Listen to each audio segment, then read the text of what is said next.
العظيم سبحانك لا علم لنا إلا ما علمتنا إنك أنت العليم الحكيم رب اشرح لي صدري ويسر لي أمري واحلل عقدة من لساني يفقه قولي بجاه النبي وصحبه وآله أما بعد. Yang sama kita muliakan dan kita hormati pimpinan Yayasan Al-Khairiyah Bapak Haji Abdullah, Ustazah Haji Azizah, Ustazah Khadijah Ahmad, yang kita doakan panjang umur, sehat afiat, dijauhkan dari segala penyakit zahirat wa batinan. Amin. Amin ya rabbal alamin. Yang sama kita muliakan para hadirin hadirat jamaah sholat subuh, ibu-ibu serta anak-anak Yayasan Al-Khairiyah yang dimuliakan oleh Allah Subhanahu wa taala. Alhamdulillah, kita bersyukur pada Allah Subhanahu wa taala di hari yang ke-29. Hari berapa? Hari ke-22. Tahu kan kalau udah mau buru-buru selesai artinya apa? Artinya baju udah 13 setel. Kalau masih baru hari ke-2 belum punya baju udah tuh. Kalau aku yang masih hari kedua masih belum punya baju. Sekarang lagi Pak.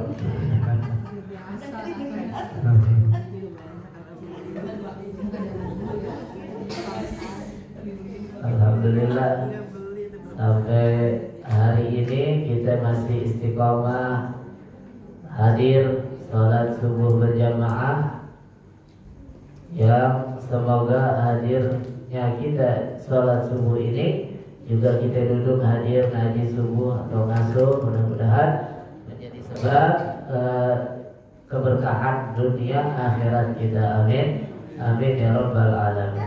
Salawat beserta salam kita haturkan kepada junjungan kita Nabi besar Muhammad sallallahu alaihi wasallam yang telah menuntut kita umatnya minaz zulumati ilan nur, minal akhlaqil fasidah ilal akhlaqil karimah. Hadirin hadirat yang dimuliakan oleh Allah Subhanahu wa taala, kita lanjutkan kajian kita yaitu kitab Arba'ur Rasail daripada tulisan Al-Imam As-Sayyid Ahmad Zaini Dahlan sampai kepada wa'ad Rasulullah sallallahu alaihi wasallam annahu qala, dari Nabi sallallahu alaihi wasallam bahwasanya Nabi sallallahu alaihi wasallam bersabda, yauman li ashabihi, pada suatu hari kepada sahabat-sahabatnya. Kulu, Nabi bilang kepada sahabatnya, ayo sahabat, baca. Apa yang dibaca? Allahumma la taj'al fina syaqiyyan wa la mahruma.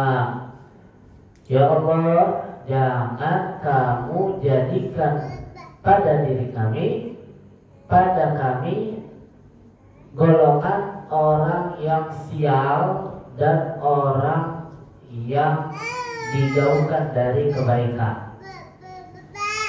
Yang dijauhkan dari kebaikan, yang mahrum, diharamkan dari segala kebaikan. Sumaqala, habis itu Nabi tanya, atadruna manis syaqi al-mahrum, tahu gak kalian siapa itu orang yang sial dan dijauhkan dari kebaikan? Udah sial, jauh dari kebaikan kayaknya.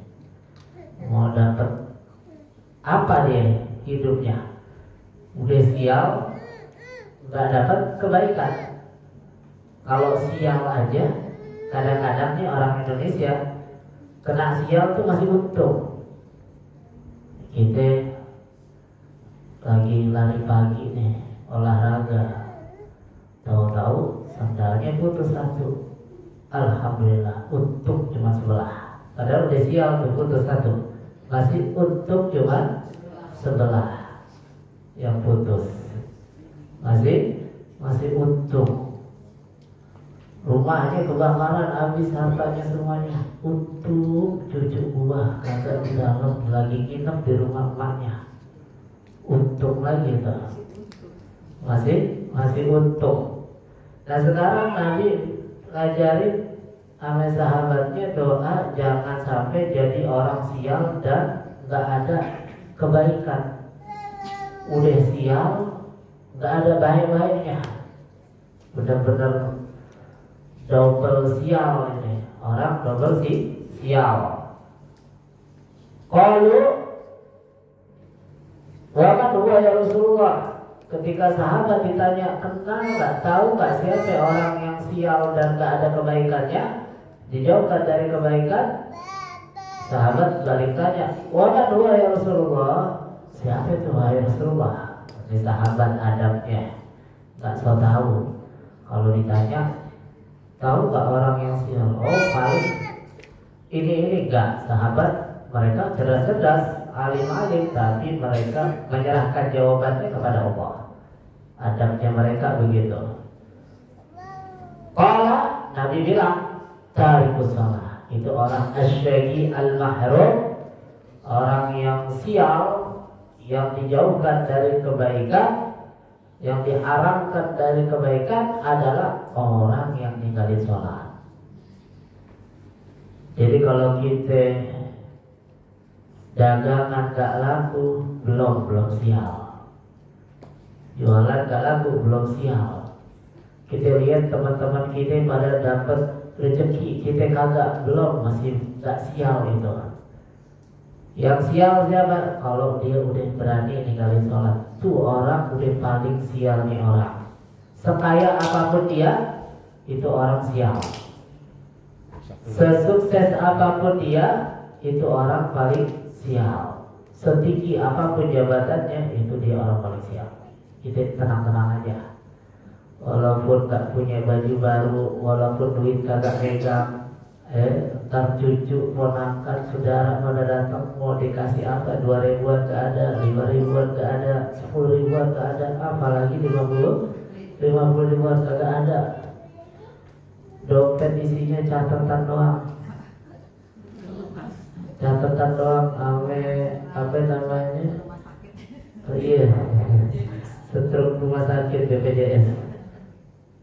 Sama resep, dah banyak banget resep. Resep dari tahun 2002 masih disimpan sampai sekarang. Begitu. Belum, masih itu bukan dianggap sial. Yang sial orang ninggalin sekolah. Udah paling sial nih orang. Jadi kita mesti ganti mindset kita. Kena celaka itu bukan sial, tapi kalau kita sampai ninggalin sholat itu sial. Jalan-jalan ziarah, kadang-kadang ada orang jalan-jalan ziarah, judulnya cakep, ziarah aulia, ziarah wali, sembari refreshing, cakep banget judulnya. Tapi lempangan sholat dilewatin, lempangan sholat dia lewatin. Padahal udah dikasih kemudahan, bisa jamak itu udah paling nikmat. Bisa dijamak, mau ditakhir atau ditakdim, bisa, masih sempat-sempatnya ninggalin sholat. Waliyadzubillah, summa na'udzubillah. Apalagi sampai berani ninggalin sholat Jumat, yang laki-laki nih. Wa fi hadisil Isra lamma atan Nabiyyu sallallahu alaihi wasallam ala qaumin. Ada hadis Isra Mi'rajnya Nabi panjang, disebutin ketika Nabi melewati sekelompok orang, turdahu ru'usuhum bil hijarah, kepala mereka itu dibenturkan di batu. Kepala mereka dibenturkan di batu. Kullama rudikhat adat kama kanat. Ketika kepalanya hancur, kembali lagi, hancurin lagi, balik lagi, begitu. la yafturu anhum min dzalika syai'. Terus berulang-ulang, tak berkurang. Qala Jibril, qala ya Jibril, wahai Jibril, itu kelompok siapa itu orang? Mereka ini siapa? Man haula, siapa itu mereka? Alladzina tatasaqalu ru'usuhum 'anil shalah.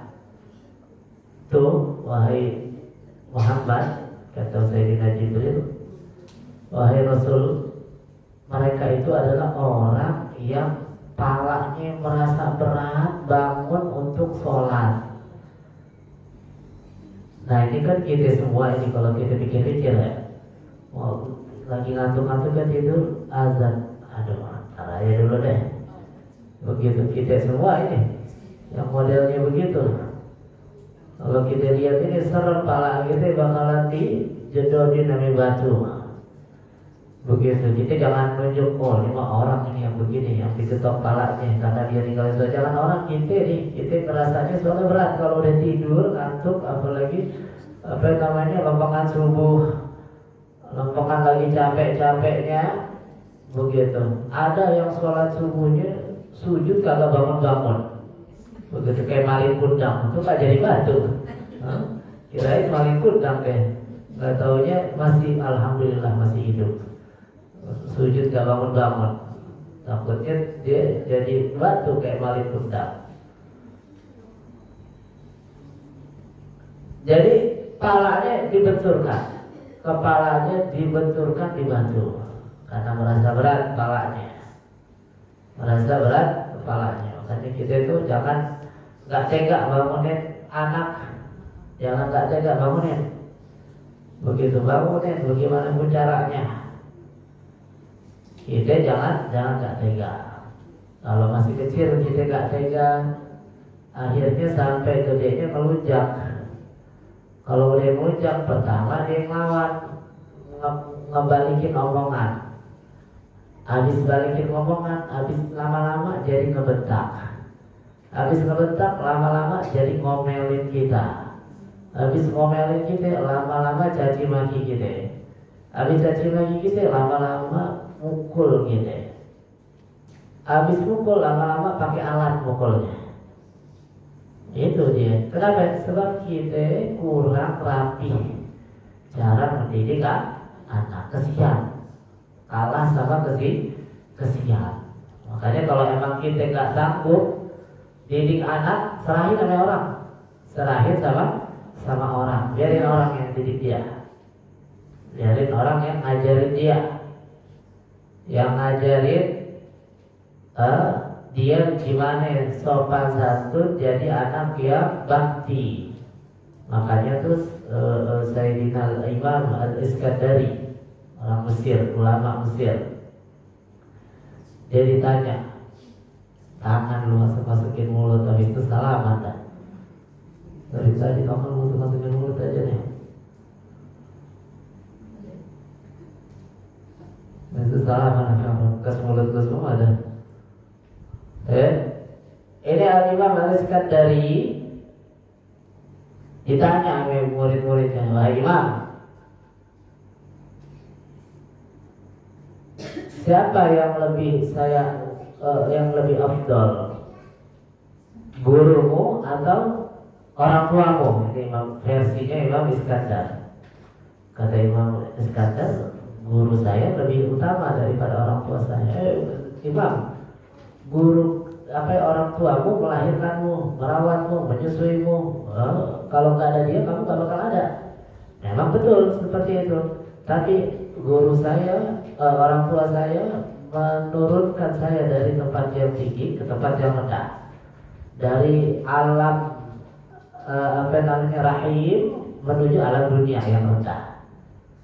Begitu, dari alam yang bak menuju alam yang fana, dunia. Terus guru saya dari tempat yang hina, dunia, diajak ke tempat yang tinggi, alam akhirat, surganya Allah Subhanahu wa Ta'ala. Terus guru saya ajarin saya gimana cara bakti sama orang tua saya. Kalau nggak ada guru saya, gimana ada anak bisa bakti sama orang tuanya, begitu. Jadi apa namanya, mendidik anak itu bukan udah gede baru kita berharap anak kita ntar jadi anak yang soleh, solehah. Nah, dari kecil. Kalau udah dari kecilnya kita nggak bisa mendidik anak kita, maka jangan salahkan itu anak jadi anak yang durhaka ketika sudah dewasa. Sebab ada juga bapak dan mak yang durhaka. Ada juga karena kagak nggak diajarin, nggak dididik, nggak dikenalin, nggak dinasehatin, nggak diajak sholat, nggak dikasih tahu haram halal, dikasih makan makanan yang haram. Ini termasuk orang tua yang durhaka yang bakal dijebloskan ke neraka sebab anak-anaknya. Begitu.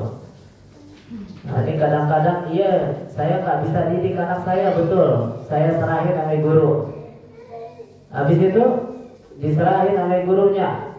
Akhirnya anaknya diomelin sama gurunya. Sehingga gurunya dimaki-maki sama orang tuanya. Lah itu guru ngapain amat kita repot-repot ngurusin anak orang. Kalau diomelin juga urus saja anak lu sendiri, nanti bisa ngambek begitu. Nah, guru mendidik anak kita dengan caranya dia udah biarin. Namanya kita udah serahin anak kita sama itu guru, maka kita sudah menyerahkan anak kita, berarti bagaimana terserah gurunya. Begitu bagaimana terserah gurunya. Nah, ini dia. Jadi apa namanya?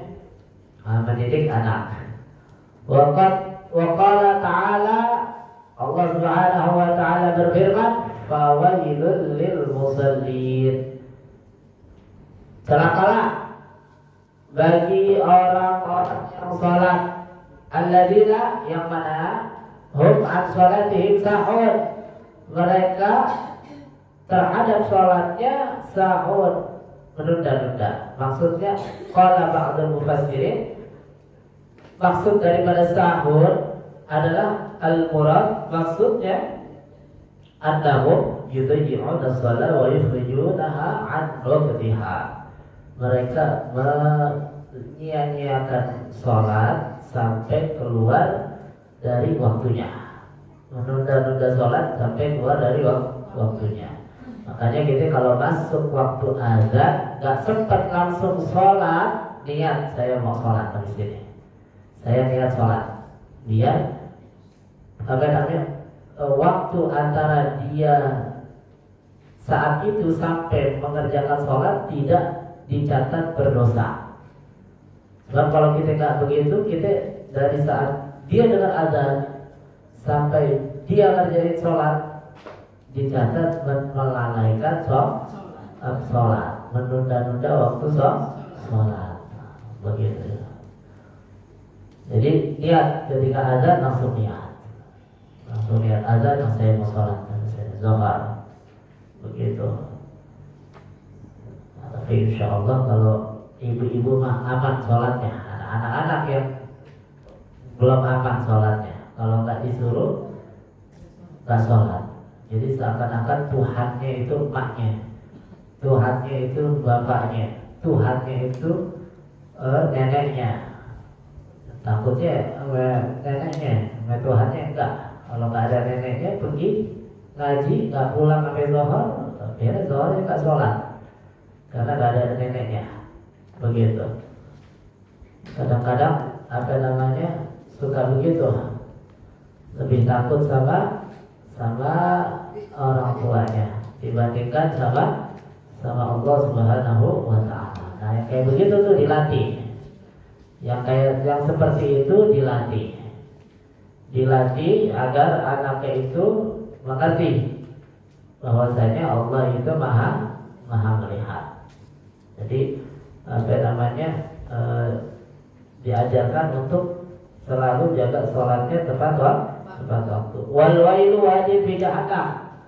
Wail itu celaka, atau wail itu nama daripada lembah di neraka jahanam. Itu wailun, lembah di neraka jahanam namanya wail buat orang-orang yang melalaikan sholat sampai keluar waktunya. Itu wail lau suyirat fihi jibal, kalau diletakkan yang namanya gunung yang ada di dunia gunung apa ya? Gunung Semeru. Gunung Semeru itu gunung apa yang viral tuh? Gunung Semeru apa yang gunung gede yang ditanamin ganja? Bromo ya. Gunung Bromo ditanamin ganja sama orang. Ada aja. Tumbuh lagi. Subur. Ditanamin apa namanya? Gunung Bromo. Orang ada aja begitu. Cari duitnya ada aja. Ada lagi orang cari duitnya kalau dia mau lebaran begini pakai tukar duit atau bahasa ininya beli duit. Beli 1 juta pecahan 5.000 dengan harga 1.100.000. Begitu 1.100.000. Nah ini nggak boleh nih. Begitu pinggir jalan tuh. Nah, ini apa namanya muamalah yang dua-duanya, yang beli kena, yang jual juga kena. Begitu. Tujuannya baik, bagus, cuman caranya salah. Sama kayak kalau orang tuh kalau gade-gade misalnya motor, mobil atau apapun itu, kalau gade itu kita nggak boleh ambil manfaat dari barang yang digade. Kalau kita ngambil motor gadean orang, itu motor jangan dipakai. Kalau kita pakai nggak boleh, haram. Gitu. Jadi kita simpan doang, nggak boleh dipakai. Begitu. Jadi orang kadang-kadang suka ngegampangin, apalagi yang udah yang minjem, jelas-jelas minjem duit sama orang, ini bukan sama bank. Kalau bank kita nggak usah bicarain deh, apalagi sama pinjol kita nggak bicara itu deh. Jelas kalau itu sama orang kampung kita atau orang seberang kita, tetangga kita atau siapa kita pinjam misalnya 10 juta, nanti kita balikinnya 11 juta. Di awal sudah harus mengembalikan gitu. Atau ada lagi yang lebih mengerikan lagi, kita pinjam 10 juta, setiap bulannya selama belum lunas kita mesti bayar sama dia mungkin 200.000 atau 500.000 di luar dari bayar nominal hutangnya. Hutangnya tetap 10 juta, tiap bulannya kita mesti bayar. Nah, ini bahaya ya. Waliyadzubillah, cuma na'udzubillah. Ini yang bikin harta kita nggak barokah, semacam itu.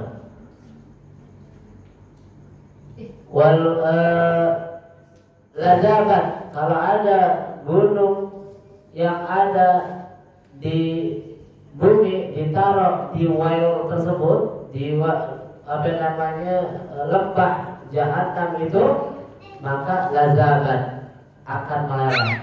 Gunung kalau ditaruh situ meleleh. Nah, apalagi kita masuk situ, bukan meleleh lagi, hancur lebur. Dari harrihi, dari saking panasnya,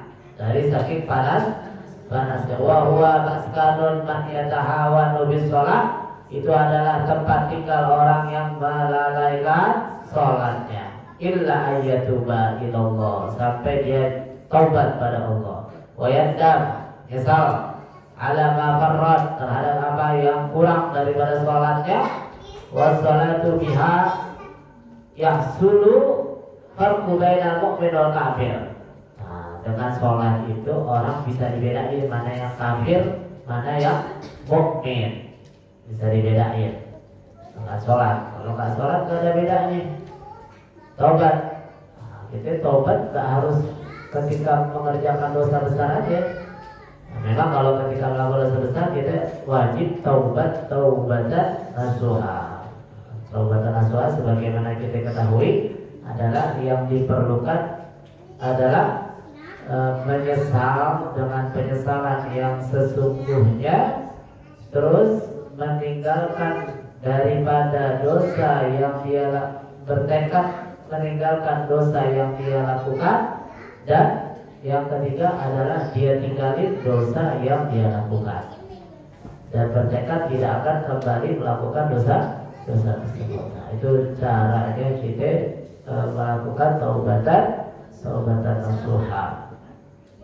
Taubatan nasuha. Wa 'ani Nabi sallallahu alaihi wasallam, dari hadis dari Nabi sallallahu alaihi wasallam, annahu qala, bahwasanya Nabi sallallahu alaihi wasallam bersabda.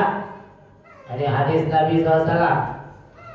Faidah, keuntungan, juga kesialan, kesengsaraan yang didapat bagi orang yang sholat dan juga orang yang ninggalin sholat.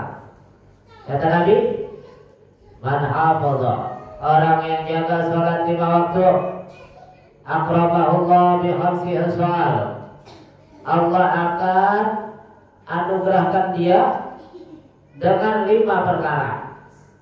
Kalau bisa jaga sholat Allah akan berikan 5 perkara. Apa itu? Yarfa'anhu daikal aish, Allah akan kesumpakan dalam hidup, kesulitan dalam hidup, hidupnya lega, nggak sumpah.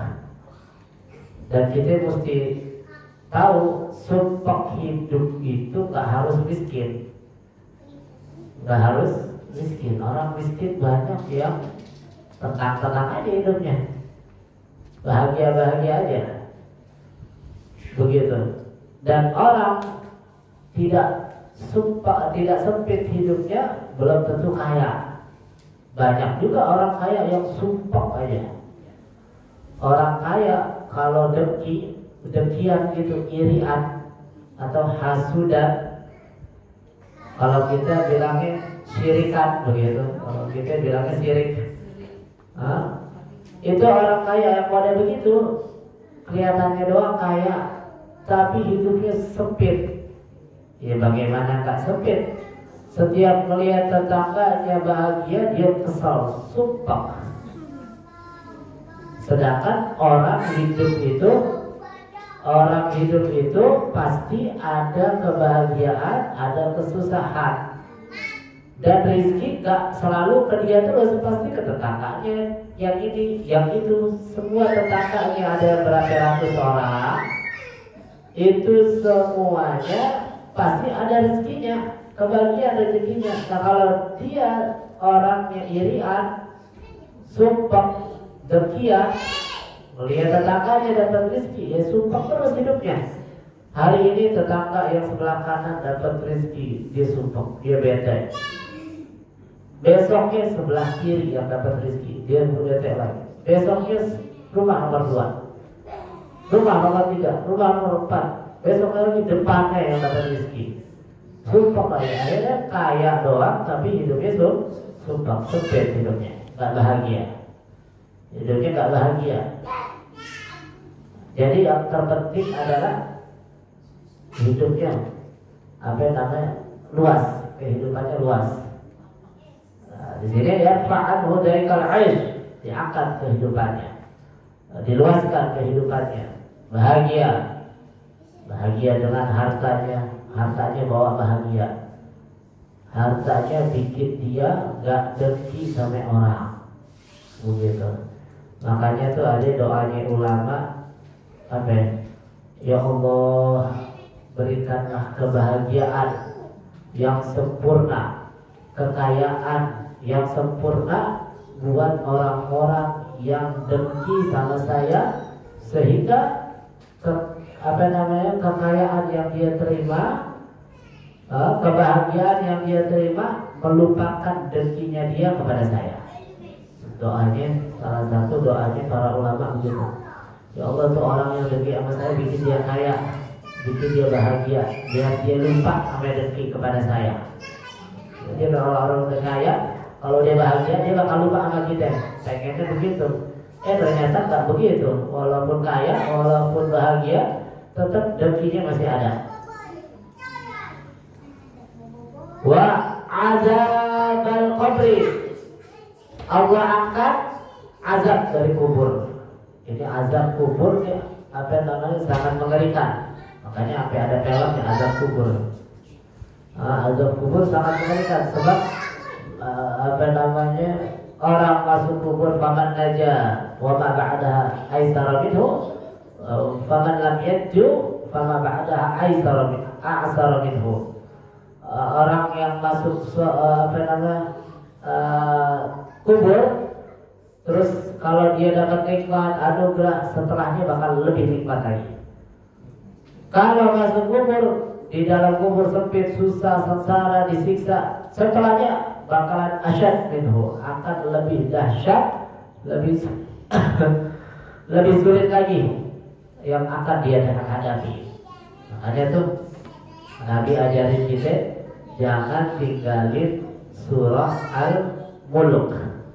Tabarakalladzi biyadihil mulku wa huwa ala kulli syai'in qadir. Dibaca. Kita baca hanya sampai 10 menit, 5 menit selesai. Surah Tabarak. Mani'ah. Itu surah yang mencegah, menolak daripada siksa kubur. Kalau kita udah males banget baca Al-Quran banyak, minimal wiridan kita jangan lepas dari surah Tabarak. Terus lagi, wa yu'ti kitabahu biyaminihi, kasih kitabnya pakai tangan kanan. Sebab kalau udah dikasih tangan kiri, apalagi wara azhari, apalagi dilempar di belakang punggungnya, ini orang sial, ini orang sengsara, ini orang adalah ahli neraka. Makanya biasain nih, makannya tangan kanan, minumnya tangan kanan, ngambil sesuatu tangan kanan, ngasih sesuatu tangan kanan, begitu. Jadi biasain tangan kanan. Makanya apa namanya, kita punya guru tuh Habib Jidat, dia punya air, nama airnya mereknya tangan kanan. Mereknya tangan kanan. Jadi ingetin orang minumnya tangan kanan. Kadang-kadang makan orang ingat pakai tangan kanan, tapi minumnya tangan kiri karena dianggapnya tangannya kotor. Nah, kalau kotor dua tangan, kiri pegang, kanannya bantuin. Kalau emang harus kiri yang megang, kanannya bantuin. Atau enggak makan apa namanya, tahu isi cabai rawit dan pakai tangan kiri. Begitu. Cabai rawit itu pakai tangan kiri. Tangan bisa. Begitu. Bisa apa namanya, pakai tangan kanan.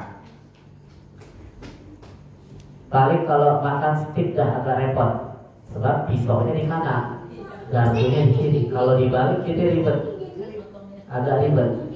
Lagian makan steak kan gak sehari-hari gitu. Lagi emang ketahuan makan steak agak ketahuan lagi, begitu.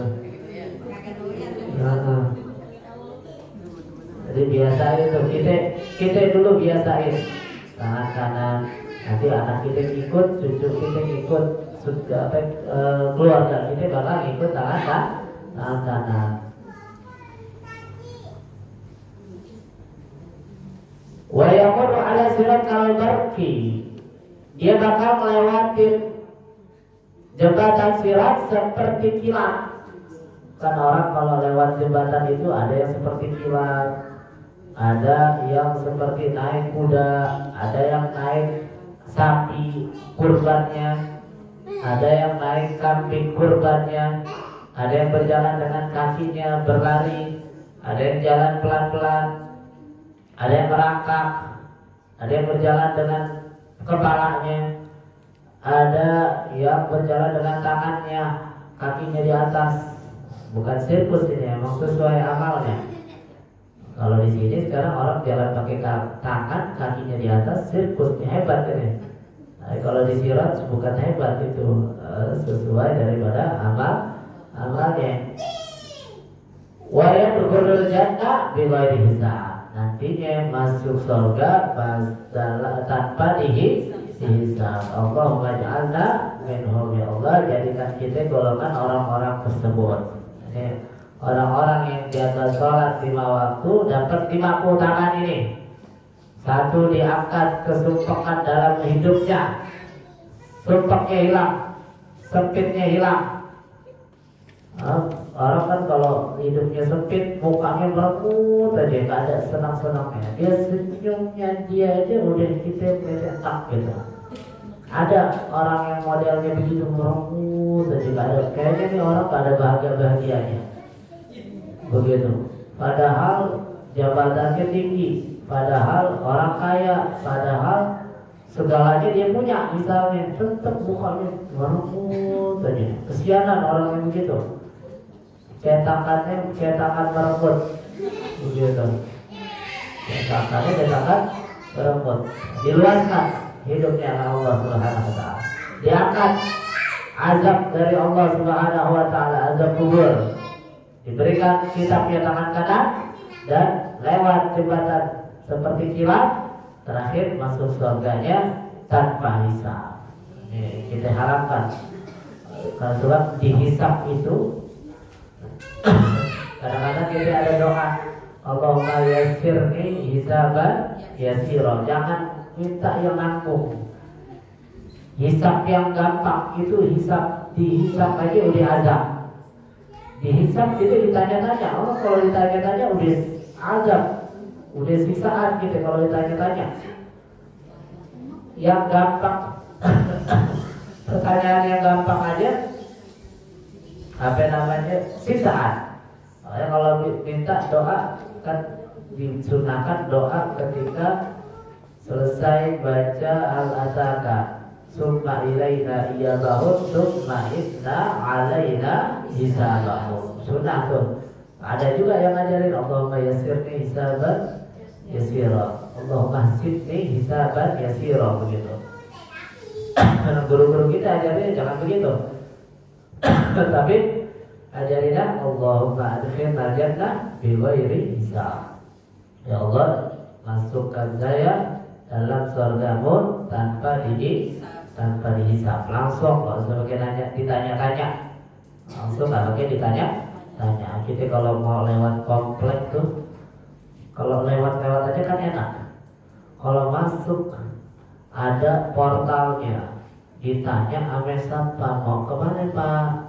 Ribet begitu aja kita malas. Ngapain nanya-nanya, emang kayak kita mau maling di sini mau. Cuma lewat doang pakai ditanya-tanya, pakai di portal-portal begitu. Kalau masuk komplek begitu, padahal tuh komplek juga jalanan umum, pakai ditutup-tutup. Akhirnya kita sumpah sendiri. Itu pertanyaan, satu pertanyaan. Apalagi kita ditanya kehidupan kita semuanya, kan gak enak. Paling enak adalah masuk surga tanpa hisab. Mudah-mudahan Allah masukkan kita dalam surga tanpa hisab dan